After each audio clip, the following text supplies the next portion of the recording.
Stellen Sie sich vor, es ist Mitte in der Nacht. Plötzlich reißt Sie eine stechende Schmerzen im rechten Oberbauch aus dem Schlaf. Ist es nur etwas, das Sie gegessen haben, oder steckt etwas viel Ernstes dahinter? Vielleicht eine akute Gallenblasenentzündung? In diesem Video werden wir genau darüber sprechen. Wir erklären die Ursachen, die Symptome und die Behandlungsmöglichkeiten dieser häufigen, aber oft unterschätzten Erkrankung. Und keine Sorge, wir kommen auch zu einer kleinen Übeltäten, das die ganze auslesen: Gallensteine. Machen Sie sich bereit für einen spannenden Einblick. Fangen wir an mit den Grundlagen an. Was ist eine Gallenblasenentzündung, auch Cholezystitis genannt? Die Gallenblase, ein birnenförmiges Organ unter der Leber, speichert die Galle. Diese Flüssigkeit hilft uns, Fette aus der Nahrung zu verdauen. Bei einer Blockade der Gallenweg, zum Beispiel durch Gallensteine, staut sich die Galle. Das reizt die Wände der Gallenblase und führt zu einer Entzündung.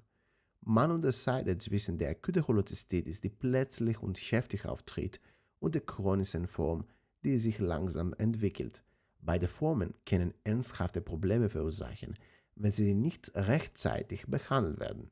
Die häufigste Ursache für eine Gallenblasenentzündung sind Gallensteine, aber nicht die hübschen Steine, die wir am Strand sammeln.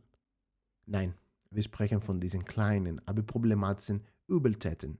Neben Gallensteinen können auch Infektionen, Tumore oder Gallenschlamm die Ursache sein.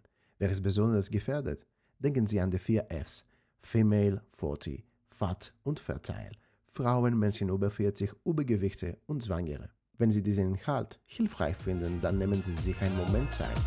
Abonnieren Sie meinen Kanal Surgical Insights, um nichts zu verpassen. Aktivieren Sie die Glocke, damit Sie über neue Videos sofort informiert werden.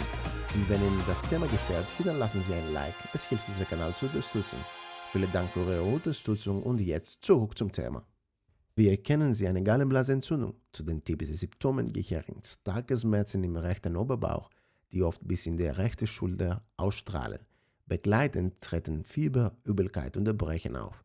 Ein spezielles klinisches Zeichen ist das sogenannte Murphy-Zeichen. Wenn der Arzt beim Einatmen Druck auf die Gallenblase ausübt, verspüren Sie starke Schmerzen. Die Diagnostik erfolgt vor allem über bildgebende Verfahren wie Ultraschall, mit dem fertige Gallenblasewände, freie Flüssigkeit oder Gallensteine sichtbar gemacht werden. In komplizierten Fällen können auch CT oder MRT nötig sein.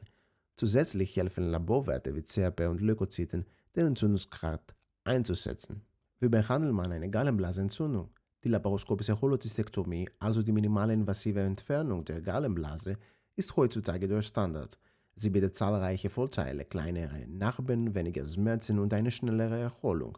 Aber wie bei jeder Operation gibt es Risiken, wie Verletzungen der Gallenweg oder bei schweren Fällen ein Konversionsrisiko. Das ist eine der häufigsten Fragen, die mir Patienten stellen, und um die Antwort wirklich zu verstehen, schauen wir kurz auf die Leber, das wahre Kraftwerk unseres Körpers. Die Leber ist der Ort, an dem die Galle produziert wird. Eine wichtige Flüssigkeit, die uns hilft, Fette aus der Nahrung zu verdauen. Die Gallenblase hingegen ist, wenn man so will, nur die Lagerhalle, in der die Galle zwischengespeichert wird. Wenn diese Lagerhalle entfernt wird, bleibt die Gallenproduktion vollkommen intakt. Das bedeutet, auch ohne Gallenblase können Patienten ganz normal essen, einschließlich fettreicher Speisen. Die Galle wird direkt von der Leber in den Darm abgegeben und der Körper passt sich erstaunlich schnell an diese Veränderung an. Natürlich gibt es bei einigen Patienten anfangs leichte Anpassungsprobleme, aber diese sind in den meisten Fällen nur vorübergehend. Langfristig können die meisten alles essen, was sie möchten, ohne Einschränkungen. Eine noch häufige Frage: Wie lang bleibt man nach einer minimalinvasiven Gallenblasenentfernung stationär? Normalfall in Deutschland: Patienten bleiben nach einer planmäßigen minimalinvasiven Gallenblasenentfernung normalerweise 2 Tage stationär. Bei akuter Entzündung, die Aufenthaltsdauer hängt von der Laborwerte und dem Heilungsverlauf ab. Es kann eine längere Beobachtung erforderlich sein. Wie können Sie das Risiko einer Gallenblasenentzündung minimieren? Ein gesunder Lebensstil ist der Schlüssel. Ernähren Sie sich ausgewogen, bewegen Sie sich regelmäßig und halten Sie ein gesundes Gewicht. Vermeiden Sie extrem fettreiche Lebensmittel und zu schnelle Diäten, da sie das Risiko für Gallensteine erhöhen können. Und ganz wichtig, ignorieren Sie keine wiederkehrenden Bauchschmerzen oder Verdauungsprobleme, Diese können ein erstes Warnsignal sein, das rechtzeitig abgeklärt werden sollte. Eine Gallenblasenentzündung ist ernst, aber gut behandelbar. Dank modernen minimalinvasiven Techniken sind die Behandlungen heute sicherer und schonender als je zuvor. Wenn Ihnen dieses Video gefallen hat, geben Sie uns einen Daumen nach oben, abonnieren Sie Surgical Insights und teilen Sie Ihre Erfahrungen oder Fragen in den Kommentaren. Vielen Dank fürs Zuschauen und bis zum nächsten Mal.